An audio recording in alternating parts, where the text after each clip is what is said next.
అది డిసెంబర్ నెల. విపరీతమైన చలి.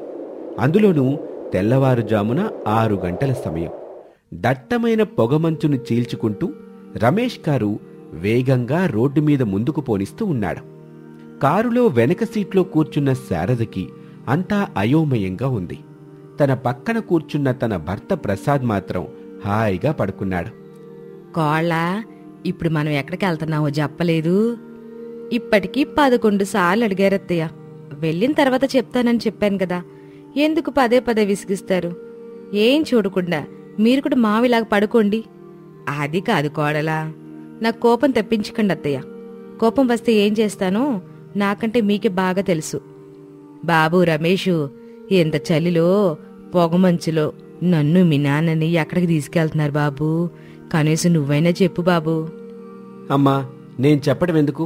అన్నీ మీకే అర్థమవుతాయి, ఓపిక పట్టండి అని చెబుతూ కారుని ముందుకు పోనిస్తూ ఉంటాడు. శారదకి ఒక పక్క అయోమయంగా ఉంటుంది, మరొక పక్క అనుమానంగా ఉంటుంది. తనలో తాను ఇలా అనుకుంటుంది. కొడుకు రమేషు పెద్ద ఆఫీసర్ అయ్యాడు, కోడలు అనామిక డబ్బున్న ఇల్లాలయ్యింది. ఇక నేను నా భర్త పేదవాళ్ళమైపోయాం. మేమింట్లో ఉండడం కోడలు అనామికకి ఇష్టం లేదు.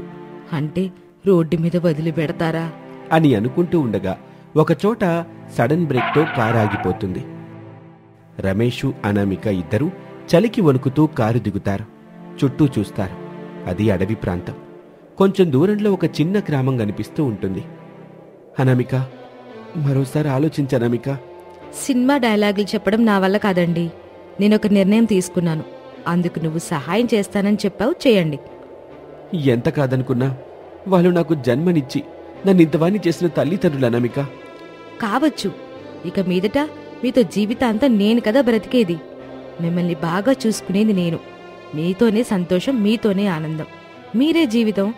కాదు అని నేను అంటలేదు కదా అనామిక. వాళ్ళు ఈ వయసులో ఇంత దూరంలో ఉన్న ఈ చిన్న గ్రామంలో చలికి ఎలా తట్టుకొని జీవిస్తారు చెప్పు? అయితే మీరు వాళ్ళతోనే ఉండండి. నేను తిరిగి మా పుట్టింటికి వెళ్ళిపోతాను. నా మాట వినని భర్త దగ్గర నేనుండాల్సిన అవసరం లేదు అని కోపంగా అంటుంది అనామిక. చలికి వణుకుతూ కారులో నుంచి శారదా ప్రసాదు దిగుతారు. బాధగా కొడుకు కోడల్ని చూస్తారు. బాబు రమేషు, నన్ను మీ అమ్మనిక్కడికి కొద్ది దూరంలో ఉన్న ఆ చిన్న గ్రామంలో శాశ్వతంగా వదిలిపెట్టడానికి వచ్చావని నాకు తెలుసురా. మీ అమ్మకే తెలీదు. నేను మీ అమ్మకి చెప్తానులే బాబు, నువ్వు కాళ్ళు గొడవ పడకండి అని ప్రసాద్ అనగానే శారద ఆ మాట విని ఆశ్చర్యంగా రమేష్ని చూస్తాడు. ఏమిటి బాబు ఇది? మీ నాన్న చెప్పేది నిజమా? ఆయన్ని అడిగితే ఆయనేం చెబుతాడు అత్తయ్య? నన్ను అడగండి, నేను చెప్తాను. చెప్పుకోళ్ళ. అవునత్తయ్య, ఆయన ఇప్పుడు పెద్ద ఆఫీసర్. ఇంటికి గెస్ట్లు, పెద్ద పెద్దాళ్ళు వస్తూ ఉంటారు. మీరు ఆ ఇంట్లో ఉంటే మీ గురించి అడుగుతారు. మీరిద్దరూ పని వాళ్ళని చెప్పలేం కదా అత్తయ్య, అందుకే అని అనామిక చెబుతూ ఉంటే మాట మధ్యలో శారద కల్పించుకుంటుంది. అందుకే ఎంత దూరం తీసుకొచ్చి వదిలిపెట్టి వెళ్ళిపోదామని అనుకుంటున్నారా? అవునత్తయ్య, అమ్మ నాన్న లేని అనాథ మేనకోడలు గదా అని చేరదీశం విషనాగిని ఇలా మారి నన్ను, నా కుటుంబాన్ని ఇలా కాటేస్తావని అనుకోలేదు కోడలా. ఇప్పుడు తెలుసుకున్నారు కదా, ఇక్కడే ఉండండి అని కోపంగా కారు డిక్కీ తెరిచి ఒక సంచిని కింద పడేస్తుంది రిచ్చుకోడలు అనామిక. రమేష్ ఏమీ మాట్లాడకుండా తల దించుకుని ఉంటాడు. శారదా ప్రసాదులు ఆ చలిలో వణుకుతూ ఉంటారు. అనామిక రమేష్లు కారులో తమ ఇంటికి వెళ్తూ ఉంటారు. శారదా ప్రసాదులు ఆ చలిలో వణుకుతూ అతి కష్టం మీద అక్కడ ఉన్న చిన్న గ్రామానికి చేరుకుంటారు. ఆ గ్రామ పెద్ద సాంబయ్యతో మాట్లాడతారు. జరిగింది మొత్తం చెబుతారు. ఇక సాంబయ్య మొత్తం విని, బాధపడకండి, మనలాంటి వాళ్ళకి ఆ భగవంతుడు ఉన్నాడు. అలా కొంచెం దూరం వెళ్ళాక ఒక మట్టిల్లు ఖాళీగా ఉంటుంది, అందులో ఉండండి, చేతనైన పని చేసుకుంటూ జీవించండి అని ఊరి పెద్ద చెప్పగానే శారదా ప్రసాదులు కృతజ్ఞతగా దండం పెట్టి తమ సంచిని తీసుకుని సాంబయ్య ఇంటి నుంచి వెళ్ళిపోతారు. రమేషు అనామిక తిరిగి ఇంటికి చేరుకుంటారు. రమేష్ హాల్లోని సోఫాని చూస్తాడు. అక్కడ తన తండ్రి ప్రసాద్ కూర్చొని పేపర్ చదువుతున్నట్టుగా కనిపిస్తాడు. రమేష్ సంతోషపడుతూ నాన్నా అని అంటూ ఆ సోఫా దగ్గరగా వెళ్తాడు. అక్కడ తన తండ్రి కనిపించడు. అదంతా రమేష్ ఊహ మాత్రమే. రమేష్ బాధపడుతూ డైనింగ్ టేబుల్ వైపు చూస్తాడు. అక్కడ తన తల్లి శారద కూర్చొని అన్నం తింటున్నట్టుగా కనిపిస్తుంది. రమేష్ అదంతా నిజమే ఏమో అనుకొని సంతోషపడుతూ అమ్మా అని రమేష్ డైనింగ్ టేబుల్ దగ్గరికొచ్చి చూస్తాడు. అక్కడ శారద కనిపించదు. రమేష్ బాధపడుతూ ఉంటాడు. ఇలా ప్రవర్తిస్తున్న రమేష్ని చూసిన అనామిక, ఏమైందండి? అత్తయ్య మామయ్య గుర్తుకొస్తున్నారా? అవుననామిక, కానీ ఏమీ చేయలేను కదా అని చెప్పి లోపలికి వెళ్ళిపోతాడు. అనామిక ఆలోచనగా కిచెన్లోకి వెళ్తుంది. అలా రోజులు గడుస్తూ ఉంటాయి. చలికాలంలో మట్టి ఇంట్లో ఉంటూ శారదా ప్రసాదులు అతి కష్టం మీద జీవిస్తుంటే రిచ్ కోడలు అనామిక క్యాంప్ ఫైర్ ముందు కూర్చొని రుచికరమైన చికెన్ చేసుకుని తింటూ ఉంటుంది. రమేష్ మాత్రం తన తల్లిదండ్రులు ఎలా ఉన్నారోనని ఆలోచిస్తూ ఉంటాడు. ఒకరోజు మట్టి ఇంట్లో జ్వరంతో మంచంలో పడుకున్న శారదకి వేడివేడి పాలు తీసుకుని వచ్చాడు తన భర్త ప్రసాద్. శారదా, శారదా, లే శారదా, వేడివేడిగా పాలు తీసుకొచ్చాను, కొంచెం తాగు, ఒంట్లో ఓపికొస్తుంది, ఆ తర్వాత డాక్టర్ దగ్గరికి వెళ్దాం అని చెబుతూ ఉండగా 10 ఏళ్ల హరీష్ ఆ మట్టింటికొచ్చాడు. ఎవరైనా ఉన్నారా ఇంట్లో అని అంటూ ఉండగానే ప్రసాదు బయటకొచ్చి చూస్తాడు. ఎదురుగా హరీష్ కనిపిస్తాడు. హరీష్ మరెవరో కాదు, వాళ్ల మనవడే. హరీష్ని చూసి సంతోషంగా ఇంట్లోకి తీసుకుని వెళ్తాడు. శారదకి చెప్తాడు. శారద సంతోషంగా మనవడు రావటంతో లేచి కూర్చుంటుంది. మానవడా, వచ్చావా? ఈ నానమ్మ తాతయ్యల కోసం వచ్చావా బాబు అని మురిసిపోతూ హరీష్కి ముద్దు పెడుతుంది. హరీష్కి ఆ ఊరిలో తన తాతయ్య నానమ్మల్ని చూసినందుకు సంతోషంగా అనిపిస్తుంది. వాళ్ళక్కడ ఎందుకున్నారు, ఎలా వచ్చారు అనే సందేహాలు హరీష్కి కలుగుతాయి. అదే విషయాన్ని అడుగుతాడు. నానమ్మా, తాతయ్య, మీరు ఈ ఊర్లో ఉన్నారేమిటి? నిన్ను మీ అమ్మ నాన్న తీసుకురాలేదా బాబు? లేదు నానమ్మా, నేను స్కూల్ వాళ్ళు పల్లెటూరు ఎలా ఉంటుందో, అక్కడ జీవన విధానాలు ఎలాగుంటాయో అవి చూపించడానికి చెప్పడానికి ఈ ఊరు తీసుకొచ్చారు. నేను అలాగొచ్చాను. నాకు దాహంగా ఉండడంతో ఈ ఇంటికొచ్చాను. ఇక్కడ మమ్మల్ని చూడగానే నీ దాహం తీరిపోయింది కదా బాబు? అవును తాతయ్య, మీరేంటి ఇక్కడున్నారు అని అడగ్గానే కొడుకు కోడలు చేసిన పని గురించి హరీష్కి చెప్పటం అంత మంచిది కాదు అని శారదా ప్రసాదులు బాగా ఆలోచిస్తారు. మీ నానమ్మ ఆరోగ్యం అక్కడ బాగుండటం లేదురా, ఇక్కడైతే స్వచ్ఛమైన గాలి ఉంటుంది కదా, డాక్టర్ గారు కూడా స్వచ్ఛమైన గాలి కావాలని చెప్తే ఇదిగో ఈ ఊరికొచ్చాం. నువ్వు కూడా ఎవరికి చెప్పకు. సరే, మీరు చెప్పింది నిజమని నమ్మి నేను వెళ్తున్నాను. మీరు జాగ్రత్తగా ఉండండి నానమ్మ. తాతయ్య, జాగ్రత్త అని చెప్పి అక్కడి నుంచి వెళ్ళిపోతాడు హరీష్. ఒక రోజున హాస్టల్లో చదువుకుంటున్న 10 ఏళ్ల కొడుకు హరీషు ఇంటికొచ్చాడు. నానమ్మ శారద, తాతయ్య ప్రసాదులు ఆ ఇంట్లో ఎక్కడా కనిపించలేదు. డాడీ, ఇల్లు మొత్తం చూశాను. నానమ్మ తాతయ్య ఎక్కడా కనిపించడం లేదు. ఎక్కడికెళ్లారు? నాకు తెలీదు బాబు. మీ మమ్మీ ఎక్కడికైనా పంపించుంటుంది. వెళ్ళి మీ మమ్మీని అడుగు. చెప్పు మమ్మీ, తాతయ్య నానమ్మ ఎక్కడా? వాళ్ళు ఎక్కడికెళ్లారు?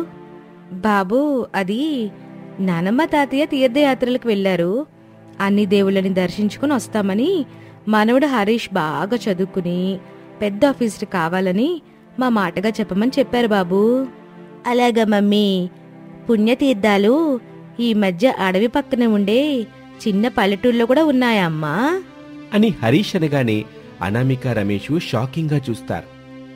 స్కూల్ వాళ్ళు పల్లెటూరి వాతావరణం గురించి, అక్కడ జీవన విధానాల గురించి తెలుసుకుందామని మమ్మల్ని అడవి పక్కన ఉన్న ఊరికి తీసుకువెళ్లారు డాడీ. నాకు అర్థమైంది బాబు. అక్కడ నీకు నానమ్మ తాతయ్యలు కలిశారు. మా మీద ఉన్నవి లేనివి కల్పించి చెప్పారు, అంతేనా? లేదమ్మా, తాతయ్య నానమ్మ నాకేమీ చెప్పలేదు. అనారోగ్యం కారణంగా ఊర్లో ఉంటున్నామని చెప్పారు. మీరు మాత్రం తీర్థయాత్రలని చెబుతున్నారు. నానమ్మ జ్వరం వచ్చి లేవకుండా పడుకుంది అని చెప్పగానే కడుపు తీపి బంధం రమేష్ని అక్కడి నుంచి కదిలించింది. ఆలస్యం చేయకుండా కారులో బయలుదేరాడు. ఇంటి దగ్గర తల్లి అనామికతో హరీష్ ఇలా అంటాడు. మమ్మీ, రేపు నేను కూడా పెద్ద చదువులు చదువుకుంటాను కదా, పెద్ద ఆఫీసర్ అవుతాను. అప్పుడు అని చెబుతుంటే అనామిక హరీష్ మాట మధ్యలోనే కల్పించుకొని, వద్దు బాబు, 10 ఏళ్ల వయసులో నువ్వు ఇలా ఆలోచన చేయడానికి కారణం నేనే. నా తప్పు నేను తెలుసుకున్నాను అని చెప్పి అనామిక పశ్చాత్తాపడుతుంది. రమేషు శారదా వాళ్ళుంటున్న ఊరికి వెళ్లి శారదా ప్రసాద్ని తీసుకుని ఇంటికొచ్చాడు. గుమ్మం దగ్గర నిలబడిన అనామిక రెండత్తయ్య, రండి మావయ్య అని ప్రేమగా వాళ్ళని ఇంట్లోకి తీసుకెళ్తుంది. ఇక వాళ్ళు సోఫాలో కూర్చుంటారు. నేను డాక్టర్ని పిలిపిస్తాను అని చెప్పి రమేష్ ఫోన్ చేసి తమ ఫ్యామిలీ డాక్టర్ని పిలిపిస్తాడు. డాక్టర్ అరవింద్ వచ్చి ఇద్దరినీ చెక్ చేస్తాడు. తగిన మందులు ఇస్తాడు. ఇక అప్పటి నుంచి అనామిక తన అత్తామామల్ని బాగా చూసుకుంటూ ఉంటుంది. ఆ కుటుంబం సంతోషంగా జీవిస్తూ ఉంటుంది. దట్టమైన అడవి పక్కనే ఉన్న కేశవాపురం అనే చిన్న గ్రామంలో శారదా, అనామిక అనే పేరుగల పేద అత్తాకోడలు ఉండేవాళ్ళు. ఇద్దరూ తెలివైన వాళ్ళు. సీజన్ బట్టి వ్యాపారాలు చేస్తూ జీవనం సాగిస్తూ ఉంటారు. ఇక వాళ్ళ భర్తలు ప్రసాదు, రమేష్లు తమకున్న కొద్దిపాటి పొలంలో వ్యవసాయం చేస్తూ ఉంటారు. ఒకరోజు సాయంత్రం వేళ అరుగు మీద కూర్చున్న శారద, యామే కోళ్ళ, చలికాలం వచ్చింది కదా, ఏం చేద్దాం? చలి మంటలు వేసుకుందాం అత్తయ్య. కేతకెతలా? లేదత్తయ్య, నిజమే చెబుతున్నాను. చలి పెడుతున్నప్పుడు మంటలు వేసుకోవడంలో తప్పులేదు కదా. మట్టి బొరదానా, నేను అడుగుతున్నది కాసుకునే చలి మంటల గురించి కాదే, బతు తెరువు గురించి ఏం చేద్దామా అని. నాది మట్టి బుర్ర కదా అత్తయ్య, మీరే ఆలోచించి చెప్పండి. అప్పటి నుంచి ఆలోచిస్తున్నాను కోళ్ళ, నా బుర్రకి ఏమీ తట్టడం లేదు. అంటే మీది కూడా మట్టి బుర్రే అన్నమాట అని ఇద్దరూ మాట్లాడుకుంటూ ఉంటారు. ఇక పొలంలో తండ్రి ప్రసాదు, కొడుకు రమేషు పనులు చేసుకుంటూ ఉండగా వీరయ్య వాళ్ళ దగ్గరికి పరిగెత్తుకుంటూ వచ్చి ఆయాసపడుతూ ఇలా అంటాడు.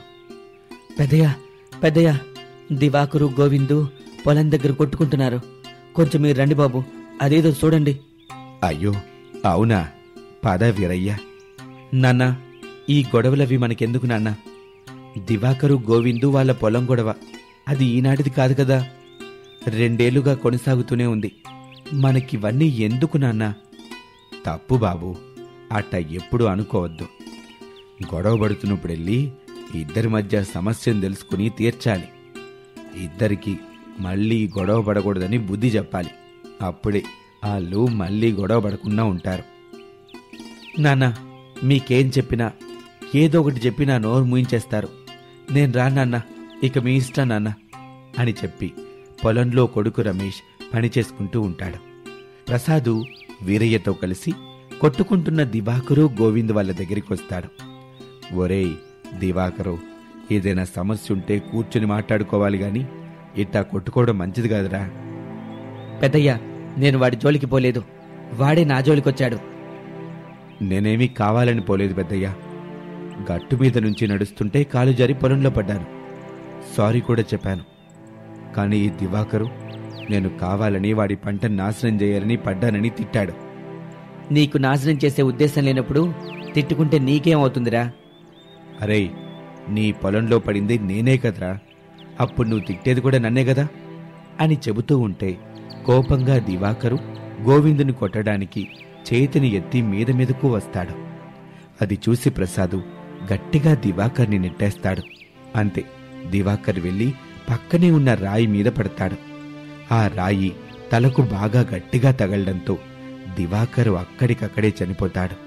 కింద పడిన దివాకర్ ఉలుకు పలుకు లేకుండా ఉండటంతో ప్రసాద్కి వీరయ్యకి అనుమానం వస్తుంది. ఇద్దరూ వచ్చి దివాకర్ని లేపుతారు. దివాకర్ బొమ్మలా ఉండిపోతాడు. వీరయ్యకి కంగారు మొదలవుతుంది. ప్రసాదు అయోమయంగా చూస్తూ ఉంటాడు. పెద్దయ్య, దివాకర్ చనిపోయాడు అని చెప్పగానే ప్రసాదు ఆశ్చర్యపోతాడు. ఇక గోవిందేమో అక్కడి నుంచి పారిపోతాడు. ప్రసాదు ఆశ్చర్యం నుంచి తేరుకొని భయంగా అక్కడి నుంచి ఇంటివైపు నడుస్తూ ఉంటాడు. వీరయ్య చనిపోయిన దివాకర్ని చూస్తూ ఏడుస్తూ ఉంటాడు. ఇక ఇంటి అరుగు మీద కూర్చొని మాట్లాడుకుంటూ ఉండగా స్కూల్ పిల్లలున్న ఆటో వచ్చి ఇంటి ముందు ఆగుతుంది. పిల్లల్ని చూడగానే అనామిక సంతోషపడుతుంది. పిల్లలు బాక్సులు మొత్తం తిన్నారా, పడేశారా? తిన్నాం మమ్మీ, బాగుంది, చాలా బాగుంది మమ్మీ. నా ఫ్రెండ్ లావణ్య కూడా తినింది అని చెబుతుంటే అనామిక మురిసిపోతూ అరుగు దగ్గరికి వస్తుంది. నానమ్మ, మాకు సీతాఫలాలు కావాలి. సీతాఫలాలా? అయ్యేందుకురా? అది కూడా తెలీదా? తినడానికి నానమ్మా అని అనగానే అక్కడే నిలబడి ఉన్న అనామిక ముసిముసిగా నవ్వుతూ ఉంటుంది. శారద కోపంగా చూస్తుంది. నా ఫ్రెండ్ గౌతము రోజు 2-3 పెద్ద పెద్ద సీతాఫలాలు తీసుకొచ్చుకుని మాకివ్వకుండా మేం చూస్తూ ఉండగానే తింటున్నాడు. వాడలా తింటం చూసి వాటిని మీకు తినాలనిపిస్తుంది కదా. అవును నానమ్మా. సరే పిల్లలు, మీరింట్లోకి వెళ్ళి బళ్ళో టీచర్ అమ్మ చెప్పి రాసుకోండి. నేను మీ అమ్మ రేపు అడవిలోకి వెళ్ళి తీసుకొస్తాం అని చెప్పగానే ప్రసాద్ అప్పుడే భయంగా ఇంటికొస్తాడు. ఏమీ మాట్లాడకుండా అరుగు మీద మంచం వేసుకుని దుప్పటి కప్పుకొని పడుకుంటాడు. ఎల్లవే కోళ్ళ, పిల్లలకి ఏమైనా చేసి పెట్టు. అలాగే అత్తయ్య అని చెప్పి అక్కడి నుంచి వెళ్ళిపోతుంది. శారద ప్రసాద్ని ఎంతగానో పిలుస్తుంది. కాని ప్రసాదు ఏమీ మాట్లాడకుండా అలాగే పడుకొని ఉంటాడు. ఏమైంది ఈయనకి? ఎంత పిలిచినా పలకకుండా అలా పడుకున్నాడు అని అనుకుంటూ ఉండగానే రమేషు ఎస్ఐ అరవింద్ని తీసుకుని ఇంటికొస్తాడు. శారద బిత్తరపోయి చూస్తూ ఉంటుంది, భయపడుతూ ఉంటుంది. బాబు ఈసారి మన ఇంటికి ఎందుకు వచ్చాడు? నాన్న కోసమమ్మా. నాన్న కోసమా? ఎందుకురా? ఎందుకంటే పొలం దగ్గర దివాకర్ అనే వ్యక్తిని చంపేశాడు. అందుకు సాక్ష్యం కూడా ఉంది. వెళ్ళి మీ ఆయన్ని పిలవండి అని ఎస్ఐ అరవింద్ చెప్పగానే పడుకున్న ప్రసాద్ లేచి వాళ్ళ ముందుకొస్తాడు. ఎస్ఐ అరవింద్ ప్రసాద్ని తీసుకుని అక్కడి నుంచి వెళ్ళిపోతాడు. ఓ 2-3 రోజులు గడిచిన తర్వాత జైల్లో ఉన్న ప్రసాద్ని చూడటానికి శారద, అనామిక, రమేషు వస్తారు. శారద, అనామిక కొడుకుని చూసి ప్రసాద్ సంతోషపడతాడు. అత్తాకోడళ్ళు కన్నీళ్లు పెట్టుకుంటారు. ప్రసాద్తో ప్రేమగా మాట్లాడుతారు. ఓ 1/2 గంట గడిచిన తర్వాత అక్కడి నుంచి బయలుదేరి లాయర్ జగదీష్ దగ్గరికి వస్తారు. విషయం మొత్తం చెప్తారు. సరేనమ్మా, కండిషన్ బెయిల్ అయితే తీసుకొస్తాను. 1,00,000 వరకు ఖర్చవుతుంది. మీరు వెళ్ళి ఆ పని మీద ఉండండి. 1,00,000? ఇంకా ఎక్కువే అవుతుందమ్మా. వెళ్ళి ఆ పని మీద ఉండండి, వెళ్ళండి అని చెప్పగానే శారద, రమేషు, అనామిక ఏమీ మాట్లాడకుండా ఇంటికొస్తారు. 1,00,000 రూపాయలు ఎలా సంపాదించాలా అని ఆలోచన చేస్తూ ఉంటారు. అప్పుడు వాళ్ళకి అరుగు మీద కూర్చొని హరీషు, భవ్య తింటున్న సీతాఫలాలు కనిపిస్తాయి. పిల్లల్ని అడిగితే తన ఫ్రెండ్ వాళ్ళ డాడీ కొనుక్కొచ్చి ఇచ్చారని చెప్తారు. అత్తయ్య, మనం కూడా అడవిలోకి వెళ్ళి సీతాఫలాలను ఏరుకొచ్చమ్ముదాం. నాకు అదే అనిపిస్తుంది కోళ్ళ. నువ్వు ఒక పని చెయ్యి, టౌన్కి వెళ్ళి మంచి సెంటర్ని చూడు. నేను బాబు అడవికి వెళ్ళి సీతాఫలాలను తీసుకొస్తాను. అలాగే అత్తయ్య అని చెప్పి అనామిక టౌన్కి వెళ్తుంది. ఇక శారద, రమేషు అడవికి వెళ్తారు. రమేషు, శారదలు ఒక 2 సంచుల నిండా సీతాఫలాల్ని తీసుకుని ఇంటికొస్తారు. ఇక అనామిక సీతాఫలాలు అమ్మటానికి సరైన ప్రదేశం కోసం టౌన్ మొత్తం తిరుగుతూ ఉంటుంది. అయితే చాలా చోట్ల సీతాఫలాలు అమ్ముతూ ఉంటారు. నిరాశగా ముఖం పెడుతుంది. ఇంతమందిలో మేమమ్మితే ఎవరు కొంటారు? ఏదైనా కొత్తగా చేయాలి అని ఆలోచన చేసుకుంటూ ఇంటికి వెళ్తుంది. అనామిక టౌన్లో చూసింది మొత్తం చెప్తుంది. ఇప్పుడేం చేద్దాం కోళ్ళ? అత్తయ్య, మనం సీతాఫలాలు అమ్మడం కాకుండా జ్యూస్ చేసి అమ్ముదాం. వారేవా కోళ్ళ, ఇది బాగుంది. ఆలస్యం చేయకుండా రేపటి నుంచి అమ్మడం మొదలు పెడదాం అని అనుకుని మరుసటి రోజున టౌన్లో మంచి సెంటర్ చూసి అత్తాకోడళ్ళు సీతాఫలాల జ్యూస్ సెంటర్ని పెడతారు. అందరూ నేను చెప్పేది వినండి. కొత్తగా సీతాఫలాల జ్యూస్ సెంటర్ మీకోసం ఇక్కడ వెలిసింది. చిన్న పెద్ద అనే తేడా లేకుండా ఎవరైనా ఈ జ్యూస్ని తాగొచ్చు. చిన్న గ్లాస్ అయితే 20 రూపాయలు, పెద్ద గ్లాస్ అయితే 30 రూపాయలు అని అంటూ ఉండగా పిల్లలు, పెద్దలు అనే తేడా లేకుండా అనామిక పెట్టిన సీతాఫలాల జ్యూస్ సెంటర్ దగ్గరికి వస్తారు. ఆ జ్యూస్ని తాగుతూ ఉంటారు. ఇలాగే రోజులు గడుస్తూ ఉంటాయి. అనామిక, శారద, రమేషు ముగ్గురు కలిసి అడవికి వెళ్లి సీతాఫలాలు ఏరుకొచ్చి జ్యూస్ చేసి అమ్ముతూ 1,00,000 రూపాయల దాకా సంపాదిస్తారు. ఆ తరువాత ఆ డబ్బుల్ని తీసుకుని లాయర్ జగదీష్ దగ్గరికి వెళ్తారు. అతనికి డబ్బులిస్తారు. చాలా కష్టపడి మొత్తం మీద 1,00,000 రూపాయల వరకు సంపాదించి తీసుకొచ్చారు. ఇక మీ ఆయనకు ఖచ్చితంగా కండిషన్ బెయిల్ వస్తుంది. మీరు ఇంటికి వెళ్ళండి. 2 రోజుల్లో నేనే మీ వారిని తీసుకొచ్చి మీ ఇంటి దగ్గర దింపుతాను అని చెప్పగానే శారద వాళ్ళు ఇంటికి వెళ్తారు. ఓ 2 రోజుల తర్వాత గడ్డం బాగా పెరిగిన ప్రసాద్ని తీసుకుని లాయర్ జగదీష్ వస్తాడు. అందరూ ప్రసాద్ని చూసి సంతోషపడతారు. ప్రసాద్కి ఎంతో ఇష్టంగా పప్పుచారు చేసి శారద తినిపిస్తూ ఉంటుంది. శారద, నేను మళ్ళీ మిమ్మల్ని చూస్తానని అనుకోలేదు శారద. నేను కూడా అనుకోలేదండి. కానీ మన కోళ్ళ అనామిక డబ్బుల కోసం సీతాఫలాల జ్యూస్ బిజినెస్ని పెట్టి తక్కువ టైంలోనే ఎక్కువ డబ్బుల్ని సంపాదించింది. కోడలా, నీకెట్టా కృతజ్ఞతలు చెప్పుకోవాలో నాకు అర్థం కావటం లేదు. అంత మాట అనకండి మావయ్య. మీరు నాకు మావయ్య రూపంలో ఉన్న తండ్రి లాంటి వాళ్ళు. మిమ్మల్ని కాపాడుకోవడం కూతురిగా నా బాధ్యత అని అనామిక చెప్తుంది. అలా కోడలు అనామిక కొడుకు రమేష్తో కలిసి సీతాఫలాల జ్యూస్ వ్యాపారం చేస్తూ కుటుంబాన్ని పోషిస్తూ ఉంటుంది. ఇది వాల్టి కథ. మరొక కథలో మళ్ళీ కలుద్దాం. నమస్తే.